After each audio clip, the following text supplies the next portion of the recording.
Donc voilà pour le 8e setup. On passe au 9e. Et celui-là, je voulais te le présenter parce que je trouve que l'idée est très très bonne.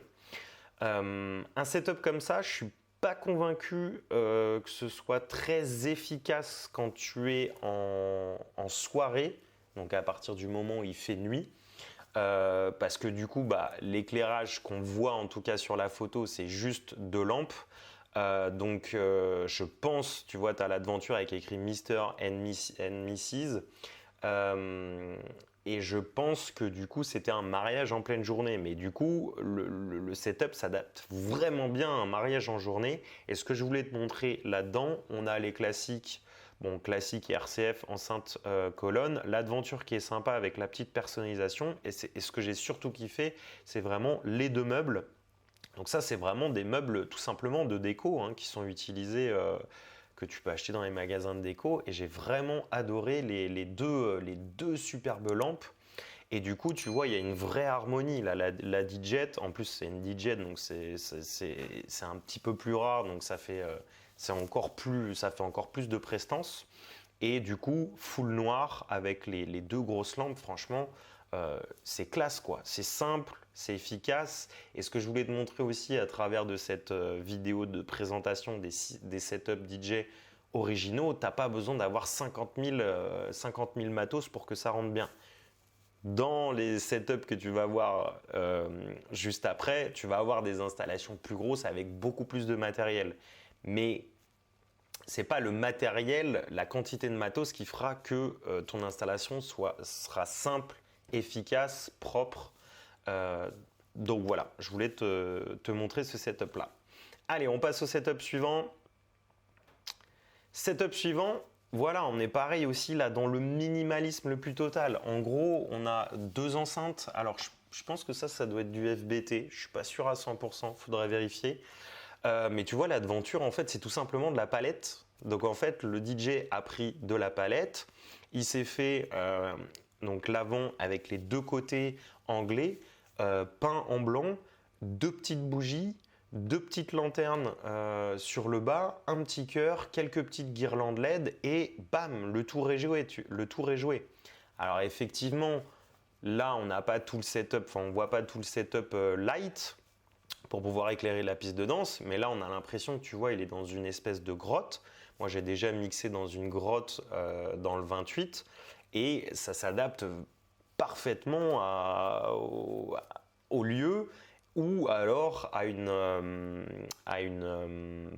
un mariage par exemple dans un corps de ferme ou voilà où il y a beaucoup de bois, etc. Tu vois. Allez, setup, tu vas voir, ça va te donner plein d'idées. Hein. Setup suivant, alors là, en fait, je voulais vraiment... on est sur un setup honnêtement classique, qu'on peut même retrouver qu'on peut retrouver sur des sites internet de DJ français. Moi, j'ai certaines de mes photos qui ressemblent exactement à ça. Mais ce que je voulais te montrer dans cette vidéo, sur cette photo, c'est que j'ai remarqué en fait qu'il y a beaucoup de DJ aux États-Unis qui font une régie en arrière-plan. Donc comme tu vois là, il y a une régie capitonnée dans lequel ils vont mettre par exemple les amplis, les flycases, ils vont mettre tout le bazar et en fait ça c'est derrière le vrai stand DJ. Et donc du coup en général ils mettent les amplis, les flycases, les housses, tout ce qui dérange, tu vois, c'est vraiment collé comme ça cache tout le matos.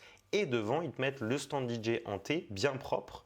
Tu vois, ils ont même poussé le truc avec du gaffeur blanc que tu vois là et peut-être des câbles blancs ou pas, on voit pas parce que voilà, donc ça doit être sous le scotch blanc et du coup stand DJ avec uniquement la régie, les deux ordinateurs et du coup tu vois la photo elle est hyper homogène, ça donne vraiment envie et tu présentes ça à un client qui a une salle plutôt moderne comme on voit là, il y a aucune raison de ne pas craquer quoi.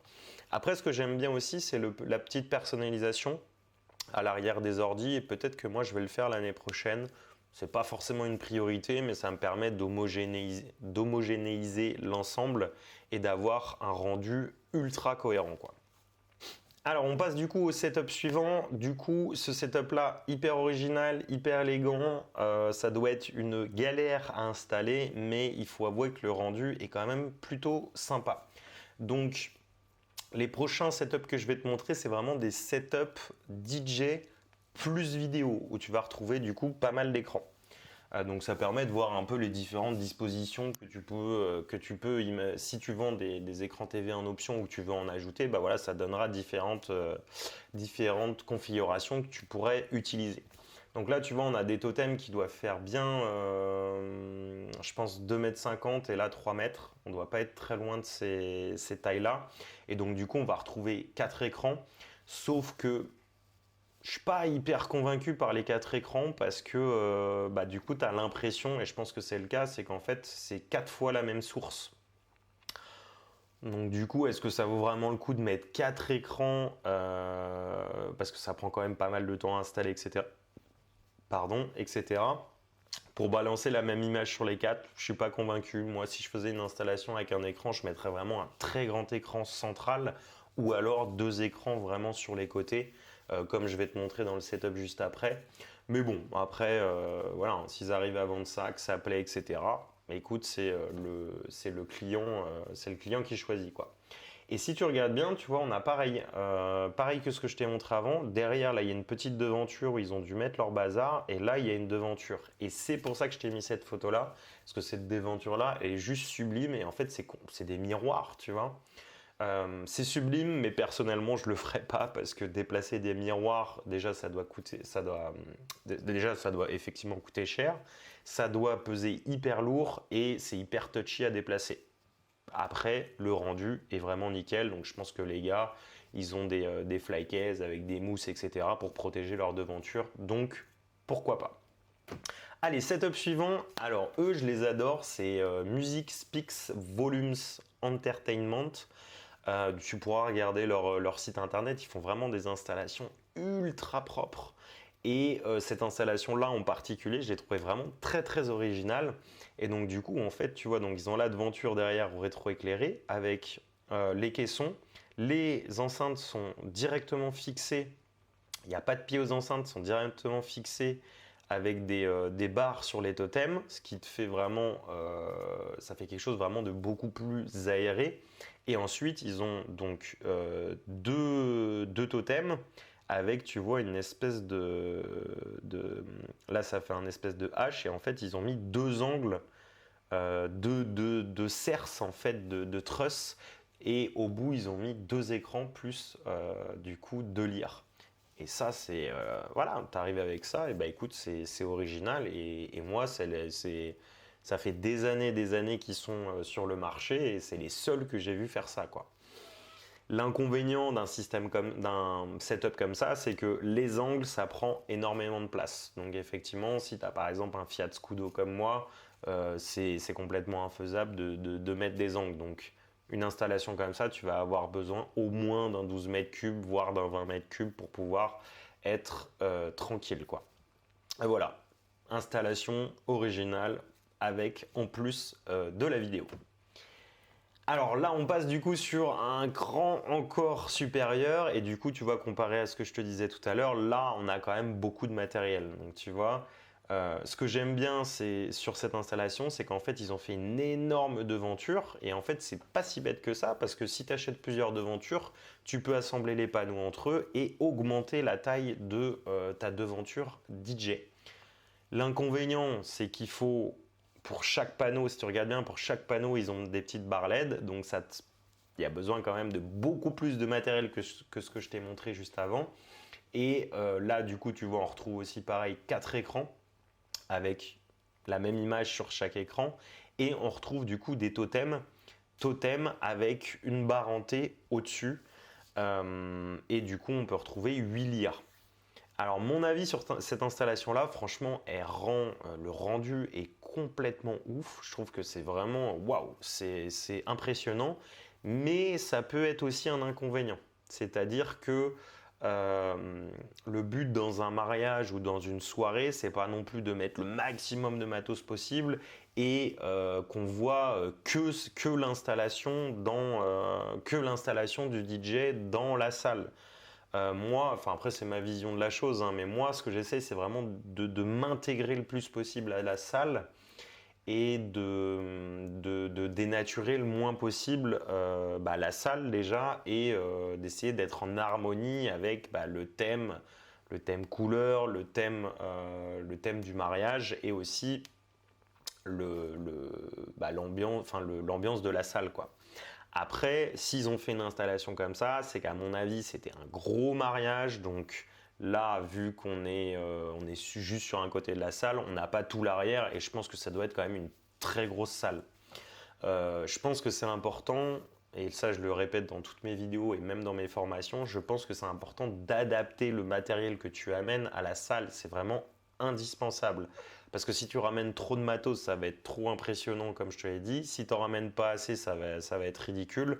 Donc, il faut arriver toujours à amener le matos qu'il faut, sans trop en mettre, mais avec un rendu minimum pour que ce soit qualitatif. Allez, on arrive sur la fin et du coup celui-là je l'ai mis pour la fin, donc c'est le 15e setup DJ et c'est voilà ce que je le trouve juste génial, mais vraiment le mec il a eu l'idée, la super idée.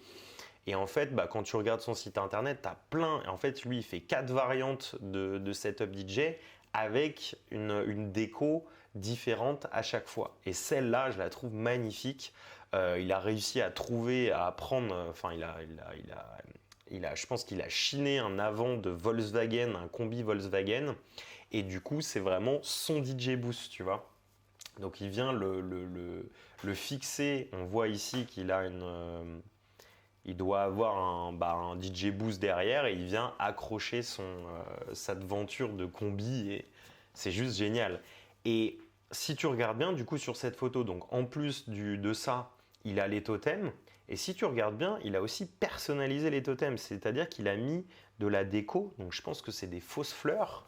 Donc là, on dirait des roses avec des petites feuilles vertes, etc. Et en fait, au lieu de mettre un lycra comme tout le monde fait de rétro-éclairé, le gars s'est dit ok, je rétro-éclaire, mais à l'intérieur, je vais venir mettre des petites fleurs.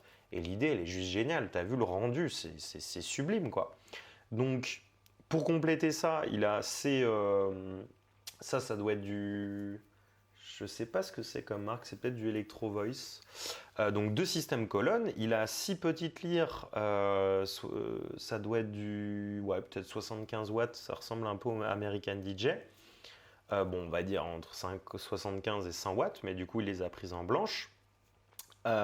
Et derrière, il a une boule à facettes. Alors, le truc où je suis un peu moins convaincu, c'est peut-être ce qu'on voit là. Donc en fait, là, j'ai l'impression que c'est son Mac, donc c'est plutôt cool avec le logo. Par contre, on le retrouve ici, donc ça fait peut-être un peu, visuellement, ça fait peut-être un peu beaucoup de logo. Mais bon, le rendu global est top. Et tu vois, tu retrouves aussi là des Freedom Sticks qui sont plutôt sympas. C'est vraiment harmonieux, je trouve, ce qu'il a fait. Et puis du coup, là, tu vois, ce qu'il a fait, c'est qu'il a pris sa photo dans un lieu cohérent. C'est-à-dire que derrière, tu as des pierres. Il a aussi un peu rétro-éclairé l'arrière. Et du coup, vraiment, la photo, elle donne hyper envie, quoi. J'en ai une autre, je t'en ai mis une autre.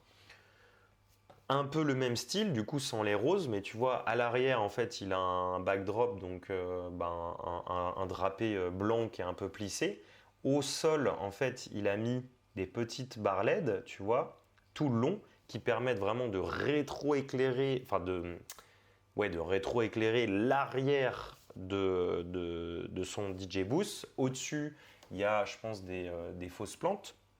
Enfin, c'est des fausses plantes ou des fausses fleurs. Et du coup, lui, il est venu s'installer devant, donc avec ses 2 enceintes, ses 6 lyres, ses totems, mais du coup, là, il n'a pas mis les roses, et sa petite devanture de combi Volkswagen. Et le petit détail qui tue tout, c'est la petite, j'adore ça, On dirait une espèce de petite plaque d'immatriculation, tu vois, il a mis Just Wed, donc comme en anglais mariage chez wedding. Et du coup, je trouve que voilà, cette installation, c'est vraiment le top du top parce que le gars il est vraiment allé au bout de son idée et il a une installation unique, complètement unique. Et donc du coup, quand il présente ses photos, et bah hop, les mariés vont tout de suite assimiler, ok, le DJ qu'on a rencontré, c'est celui qui a l'aventure du combi Volkswagen. Ah ouais, j'avais bien aimé ses photos, son installation avait l'air propre, etc. Tu vois? Voilà, donc du coup, voilà la fin de la vidéo. Je t'ai présenté 15 setups DJ pour mariage hyper originaux. J'espère que cette vidéo t'a plu. Le but, c'était vraiment de t'inspirer, de te donner des idées, puis de voir un petit peu ce qui se fait dans les autres pays. Et je voulais vraiment, pourquoi je voulais faire cette vidéo aussi, c'est parce que j'avais envie de te montrer qu'on n'est pas obligé de faire tous les mêmes installations et de copier. Parce que le problème, c'est qu'aujourd'hui, maintenant que les totems monotubes, par exemple, on va dire, répandus, bah, en fait, tous les DJ font tous les mêmes installations. Et du coup, bah, en fait, les clients ne peuvent plus faire une différence uniquement sur les photos. Alors que si tu as un setup DJ, un DJ booth original avec une particularité comme celui qu'on vient de voir avec l'aventure qui est reprise d'un combi Volkswagen, et bah, tu sors tout directement du lot. Et pour moi, si tu veux vraiment faire du haut de gamme, te démarquer, etc., ça va être un passage indispensable. Et je pense même très clairement que c'est l'évolution qu'on va avoir dans les années. Voilà, là on est en 2020, 2021, 2022, 2023. Vraiment, dans les années qui arrivent, je pense qu'on va vraiment. Il y a énormément de DJ qui vont tendre vers la personnalisation du setup DJ parce que les clients. Quand ils font des mariages, ils ont un thème précis, ils ont une déco. Et si toi, tu arrives avec une installation qui colle parfaitement avec le thème, la déco et l'idée que les mariés avaient, et ben en fait, tu vas directement te sortir du lot et ils vont te choisir toi plus qu'un autre. Voilà, j'espère que cette vidéo t'a plu, c'est la dernière de l'année 2020. Je te souhaite de bonnes fêtes de fin d'année et si ce contenu t'a plu, abonne-toi, inscris-toi aux emails privés si tu veux recevoir mes meilleures idées, mes meilleurs conseils, mes meilleures astuces pour développer ton activité de DJ en événementiel. Et je te dis à la prochaine, c'était Thomas Chauchon, la société TSLMan pour la chaîne TSL Formation. Ciao!